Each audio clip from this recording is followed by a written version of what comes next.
Thank you very much. All right. Okay, good to see everyone this morning.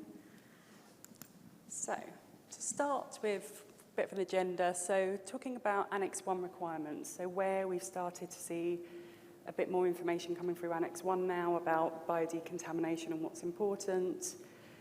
What actually is hydrogen peroxide biodecontamination? What's it used for, particularly in the aseptic manufacturing areas, and it's starting to be more widespread.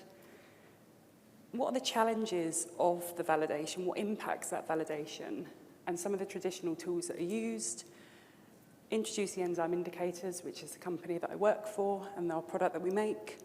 And then some of the applications and benefits that we're seeing from the use of the technology. We also have an EI focus group that are talking about how they're using the technology to help them get benefits in their validation. And then I've got a specific case study that we've had from Liverpool Hospital. So just to give a bit of an introduction about myself, so previously to working for Protac, I actually worked at GSK for 17 years and was aligned to aseptic manufacturing. So I spent a lot of time looking at different processes, how to do the validation of the processes, and stumbled my way into biodecontamination with hydrogen peroxide.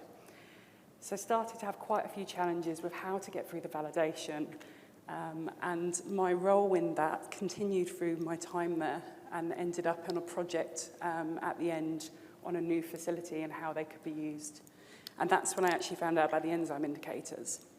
So now at Protac, 4 years in, I'm responsible for the technical side of the business and really looking at how we can help our customers to use the product. And that starts to go in depth into how to actually do the validation side of things and the documentation as well, and the strategies. In terms of Protac, we were founded by Public Health England and research into the use of the enzyme and how it could be of benefit for cleaning processes for surgical instruments. And part of their research realised that hydrogen peroxide gave a good inactivation profile of the enzyme, so they could use that as a correlation to biological indicators.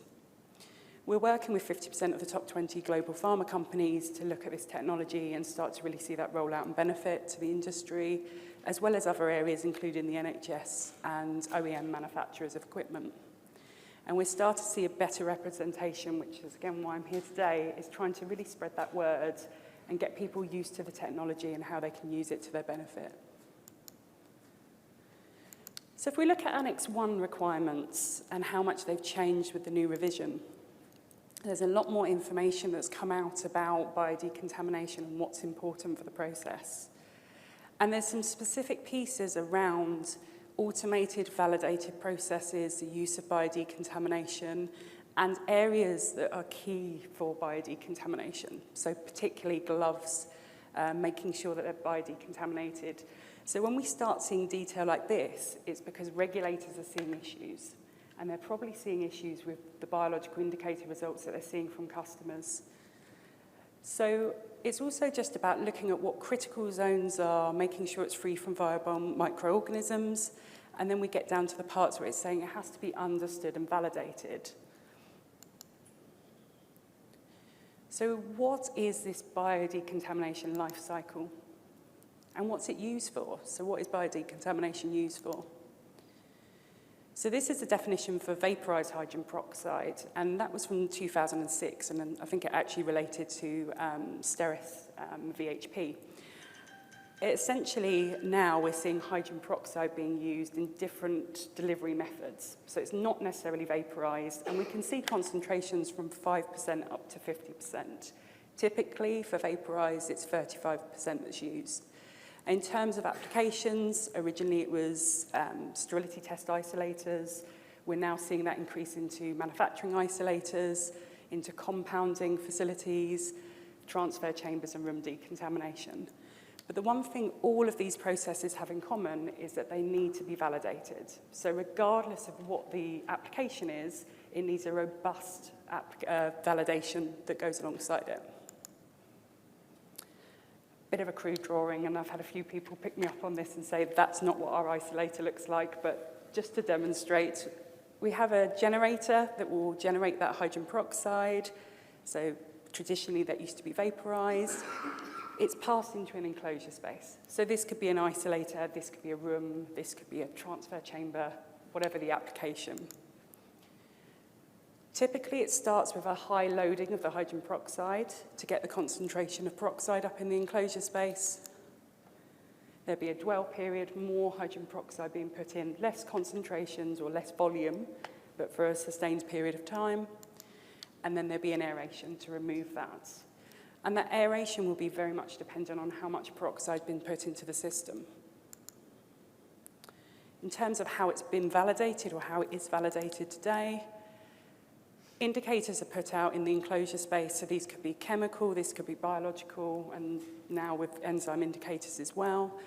And they're put in locations around to show what those challenge areas are. And then the process is run through to look at what exposure is given to those samples.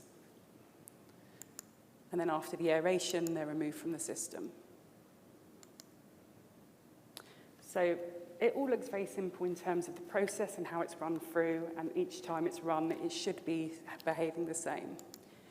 But if we think about the process of that validation and the different stages that that process will go through, you'll have an initial engineering cycle that looks at how the process should be, the system should be working together, and looking at whether it can achieve a 6-log reduction of biological kill.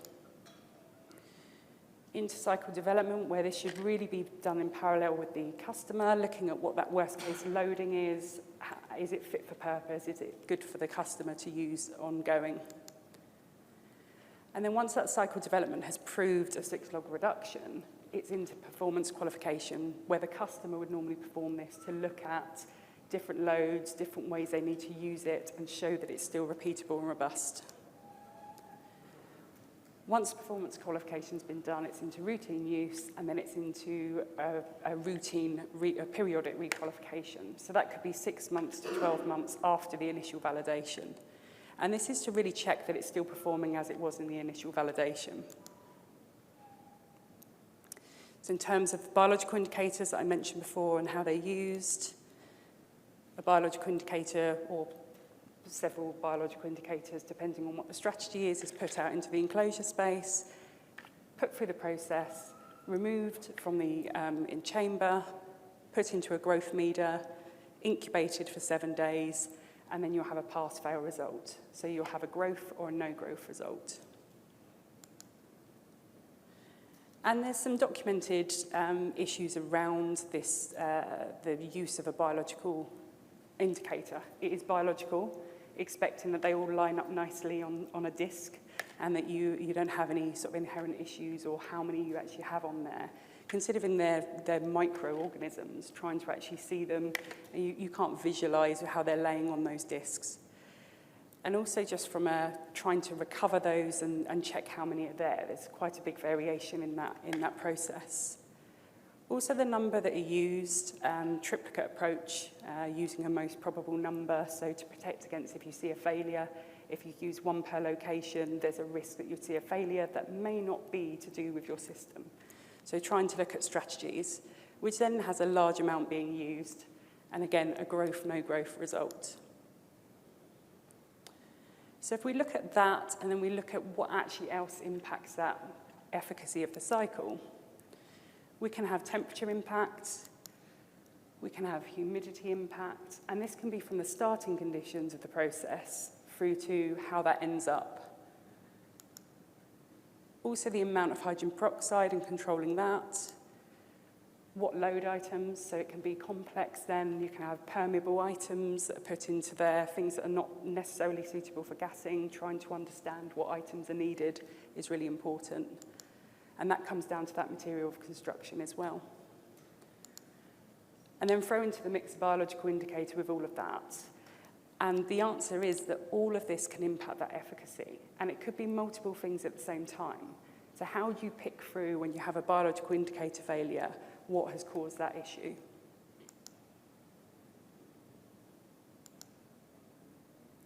So back to the challenges of the validation and this validation life cycle, you're looking at what biological indicators you should be using at the start. Is the system actually representative of how the end user needs to use it? And is it optimized mechanically?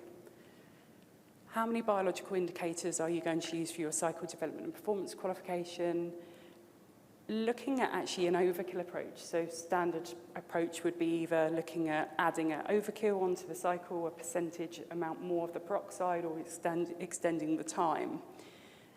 And is that actually giving you any more benefit from your validated cycles? What that ends up happening is that you've lengthened your injection phases, and actually that has a doubling or tripling effect on your aeration. And then what actually happens when you get to periodic requalification, you have a BI failure. If you've waited 6 to 12 months to actually understand what's happening with the validation, or you haven't run anything in between times, that failure can then have an impact on the product that you've been making. So to introduce the enzyme indicators and where they actually bring value to this process, if we look in a similar model to how the biological indicators are used, the enzyme indicator contains a specific enzyme that reacts to the hydrogen peroxide, and we can actually measure how much inactivation is shown from that process. It's coupled with a reader, a bioluminescent reader, and there's some reagents that are used, which is a typical luciferin-luciferase-based reaction, so the firefly reaction.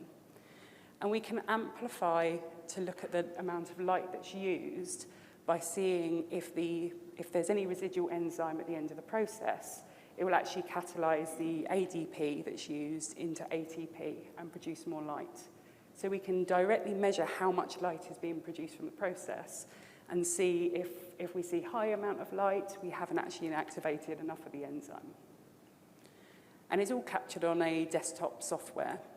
So each indicator takes 60 seconds for a result. So depending on how many are used, you can have results quite quickly to understand what the profile of the cycle is. And there's some specific examples later on. If we look at the manufacturing process, because it's an enzyme, it's more chemical-based manufacturing. So we apply amount of the enzyme and target a volume per strip. And we can actually measure across a batch to see what that efficacy is and what the variation is across. So we have a target value of less than 15% variation across our batch. And because you get the quantifiable data from one enzyme indicator, and because we haven't got the inherent risk of higher variability, then we can use one of those per location to get that quantifiable data. And here's just a bit of an example of how it is used in the reader. So the enzyme indicator is placed into the reader with the thermostable adenylate kinase. And the first reagent's put in, which is the luciferin-luciferase aspect of the reagent, which produces an amount of light. And then we introduce a second reagent, which is the ADP. Now, if there's no enzyme left, there'll be no further light generated. So the enzyme is actually working to convert that ADP into ATP, and then we see an amplified light. And as I mentioned, if we see a high amount of light at the end of the process, then it's actually more TAC is left, and that's actually less process efficacy. So we want to see it in lower figures. And originally, Public Health England looked at how this would correlate to biological indicators, which is why nearly 9 years later the company exists, because that actually showed that the enzyme indicators against biological indicators could give us a log kill reduction. So we have a scalable amount of the enzyme on the strip, which will correlate to amount of biological kill. And that shows in the software to give an indication. So once you start seeing values in the green versus the amber or the red, you can start to get a profile of what's going on, and it's a really quick indicator of what your process is doing. I think I've skipped one. Okay. So just to give some specific examples from some customers, so this is from some work performed with Pfizer. And what they were looking at was different load items. So if we look at distribution, then we look at how items have an impact on that loading, you can see quite a flat line of results, even though there's different configurations. So they were trying to choose the best configuration to use. But actually looking at the results, so we have the relative light units against different locations, up to 50 locations in the chamber, and you can see the higher results across the graph. So you can start to group those to say, why are we seeing differences? So it gives you an instant map of what's happening in that chamber and what that material challenge is. So they could actually tie this back to certain materials in the chamber, what was the risk, what was the issue. And actually in one of these cases, aside from actually deciding on their final configuration, they removed a material from use because it gave them too much variation and risk of biological indicator growths. So if we really look at these material challenges, this was work that was performed on a publication through PDA with Optima. And you can see the difference in values. The ROU is kind of irrelevant at this point because what we're looking at is differences. So when we did testing with, we used Vasala probes as well to look at concentrations and local concentrations. But you can see differences or similar results between the glass and the stainless steel. But gloves, which is more of a permeable material, shows a higher amount of ROU. So we're not seeing as good inactivation or good efficacy on the glove material. So when we think back to the Annex 1 requirements and how gloves have come into it, it's no wonder that the regulators are starting to really focus on biological kill around those areas. And this is just a bit more detail on that assessment of gloves. So this was a study by Annex where they were looking at exactly that, modelling out of distribution and flow using computational fluid dynamics. So using a computer model to see what that distribution of gas would look like. And you can see a big difference under the glove. So they thought that was an area that they wouldn't have as good an inactivation of biological indicators. So they used the enzyme indicators to actually map across a glove. And although they just did a distribution, they weren't particularly looking at the levels of kill they were achieving, they could see commonality across those locations. So they had a bit more confidence that although the mapping had shown that there was low distribution in that area, the results were actually more promising. Another example here on cycle optimization by AstraZeneca. They had a legacy cycle that was 20 plus years in use in a sterility testing isolator, and they've got multiple sterility testing isolators with the same parameters. It's not a big chamber. It was 8 hours of decontamination. So they started to have challenges on how much sterility testing they could get through in a day. So this work was conducted over 3 days with enzyme indicators and then confirmation with biological indicators to look at the differences in reducing cycle times or reducing the amount of peroxide. So the difference between the yellow and the green bars here, and the results this time are in log reduction. The difference is 4 hours in running time, but with a very, very similar inactivation profile or log reduction profile. So they could confidently use that data to then go into their traditional method of validation and back that up with biological indicators. And that work took 3 days to understand that cycle parameter. And their comments about this work was that they actually understood a lot more in 3 days than they had in the previous 20 years. So that data-driven decision-making and understanding where to go next is really what this major benefit is of the technology. Another example from Roche here, just about that speed of decision-making. So 6 cycles in 3 weeks and then qualification versus 17 cycles over 12 weeks with biological indicator results and having the confidence to move forwards. And this was put into a practice with this gassing of a room and a RAB setup. So just to quickly go through what the pharma group are working on. So all of this has been shared with their knowledge because we're actively talking about these challenges on a fortnightly basis at the moment. And the goal of this is really to start collaborating to push this technology forward and get those benefits for the industry. And what we're seeing is it's not just pharmaceutical manufacturing, it's all these other areas that are seeing benefit. And as there's no particular guidance that exists for enzyme indicators at the moment, it's about how do we push that messaging forward, how do we get these publications, people want to see the information. And really looking at having a good practice guide. So that's one of our key goals this year is to have another PDA article, which is a points to consider guide, to actually put the routine usage of enzyme indicators in place for everyone else. So lots of discussions around biological indicators, which type of strategy to have, so we always end up coming back to biological indicators because it is still a very, very important part of the process. But do you use one or do you use three, and then what's your acceptance criteria? And what the group have found in discussion is that everyone does something differently, and every single site for those companies do something differently. So trying to get a harmonised approach and what's the best approach is really the goal. So when we look at what the changes are to that process and how it can really help, it's really about using the EI data to optimise and get that mechanical optimisation up front. So is that distribution profile good for all areas of the chamber? Am I going to put a biological indicator in place and I'm going to have a good result? Does the system actually achieve that 6 log reduction, but actually looking at a 7 to 9 log reduction to give us a bit more confidence when using the biological indicator, which then gives us an optimized injection phase and then an aeration phase as well.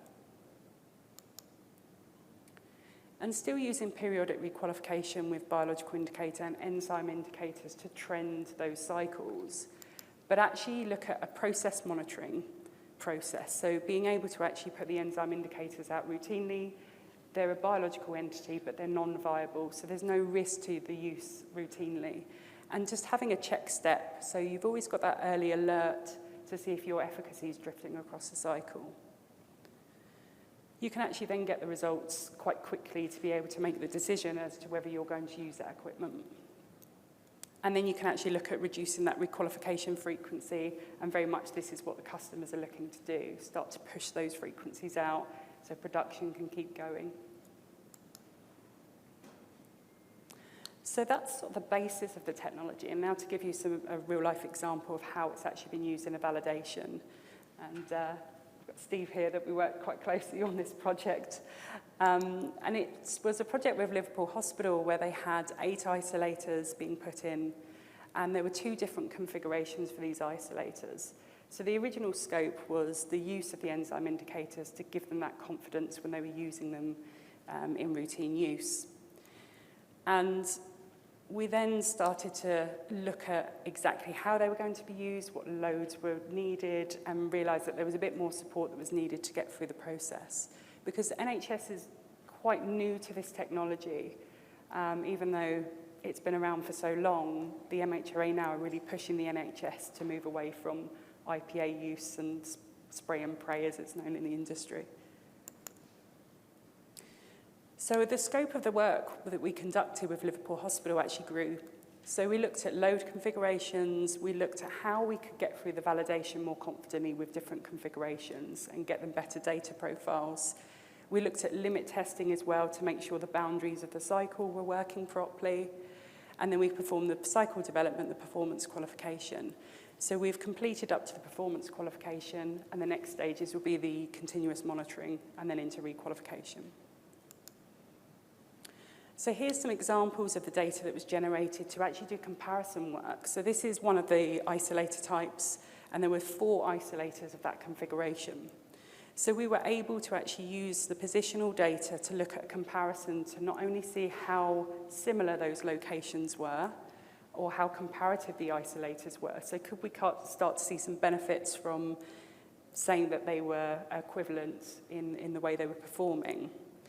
So some of the positions are a lot better than others. You can see a less variation in those results, and then other ones you can see a big difference across. So immediately this gave us the information to say where our worst case isolators were to really concentrate the work on. Quite a lot of information on the slide here, but essentially there were 178 items that had to be assessed as part of this. And each of that assessment had to look at each of those items from a size, what the material was, what the risk of being gassed was, and start to really give that picture of how they were going to be placed on racking. So the racking was made with the isolator manufacturer to look at having the best configuration. This is actually just the mock-up, and it wasn't as heavily loaded for actually running on a day-to-day basis, but it gave us the ideas of how much they could get through. It's a very quick transfer chamber process, and they've got a lot of items that have to use routinely. So speed of that wrapping, the gassing cycle, And was it fit for purpose was another key part of this work.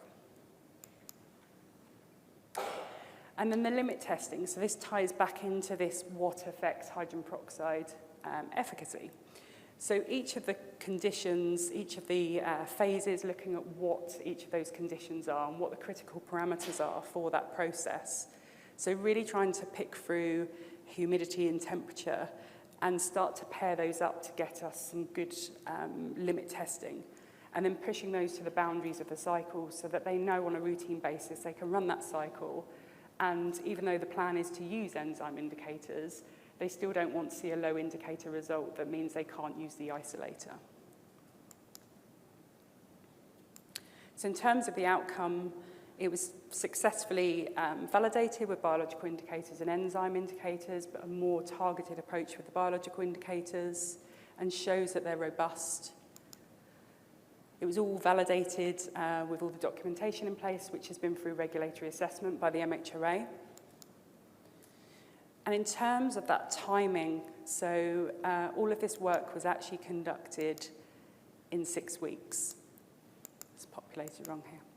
But it was the gassing cycle development, the performance qualification of 3 cycles on 8 isolators, and that was conducted in 6 weeks duration.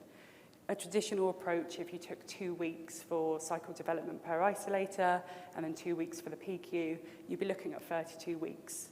And that's a long process time to have to wait for results from biological indicators as well. So that's the end of my presentation. Very good. I haven't run over time. And any questions? We have a couple of minutes if there's any questions for Kate. Get some water. Hi, Kate. Thanks for that. It's probably something Tim and Steve might want to jump in on as well. The log 6 value, I'm just thinking when we come up with log 6 and we talk about air change rates and where does the 30 air change rates come from and things like that. Log 6 is seen as sterilising, log 6 plus. Yep. This is a disinfection. Where does log 6 come from? And is log 6 sometimes making it too rigid when actually the requirement is a grade A disinfection? Absolutely. And this is the challenges of how it's come across. So not only where the biological indicators are being used when it's come from steam processes, but also that challenge level. So I had used log 4 for transfer chambers in the past, but trying to get hold of a log 4 BI is quite hard. And also the processes are quite capable of achieving a log 6, and they should be. But I worked with people before who say, we're taking the hero approach. Why are we taking the hero approach? Let's just see a level of inactivation. And the Annex 1 now, it doesn't refer to biological indicators. It doesn't refer to log 6 either, I don't know. No. But the change is, again, to get towards that, is just trying to, I think biological indicators will probably be sort of used in conjunction with getting the more data from enzyme indicators for a while. So, but I can see that at some point it might move to monitoring. I think it's just justification of where does log 6 come from, and is it just going to be eventually everyone accepts it's log 6, but in 20, 30 years' time people will look back and say, well, where did log 6 come from then? Yeah. And it's not a sterilisation, and No. it's not recognised as that. Especially for transfer disinfection. Yeah, it's when you start using what's product contact, and then how much effort has to go into deciding what's product contact. So people just go, it's capable. So we've got customers that use the values of the enzyme indicators to look at lower levels, but essentially most of the time it still is showing equivalency. So. And I say the challenges of trying to find good log 4 biological indicators or lower is quite hard as well. So, Yeah, thanks, Paul. Interesting question. And I think when we were talking about source strength earlier of what contamination we introduce or intentionally introduce into a clean room process for airborne particles, we don't look the same, I think, at this kind of process. It's a log 6 reduction. That doesn't mean it's sterile. We don't know what the starting contamination is necessarily in all of our processes. We put a log 6 of a thermophilic spore-forming organism into a process and assume that anything else that potentially is there is not going to be as resistant to disinfection. And maybe there's a journey. Maybe in 30 years, Paul will be closer to understanding what is the actual contamination rather than just putting in biological indicators. Interesting. Okay. So a quick question from me, if I have the mic and I'm allowed to. So does the enzyme indicator, is that now complementary? Is that the intention of this, that it will be complementary to a biological indicator? It's not going to replace a biological indicator? And where does BIs and chemical indicators? Yeah, so there's a place for all of them, and I think that's it. It's when the company started, it was a very different messaging. It was about bye BI and this, and it just doesn't work with the industry. And for us now, it's not about being a replacement. It's about having data, making decisions, being able to actually have a data-driven validation approach. So we have customers that their goal is to change over, but that's their data. They can build their data to then have those discussions with the regulators. But up to now, really complementary discussions with regulators. So, and I actually trained 20 of the inspectors, MHRA inspectors, so that they could knew what they were going to see. They were nervous about, well, if we start seeing this, what can we expect to see? So. Yeah. Well, very, very good. So, good. Yeah, I like that tagline. So, bye BI or no bye BI? No, you have to, no you bye have to BI. decide. All right, Kate, thank you very much. All Thanks right. very much. Thank you.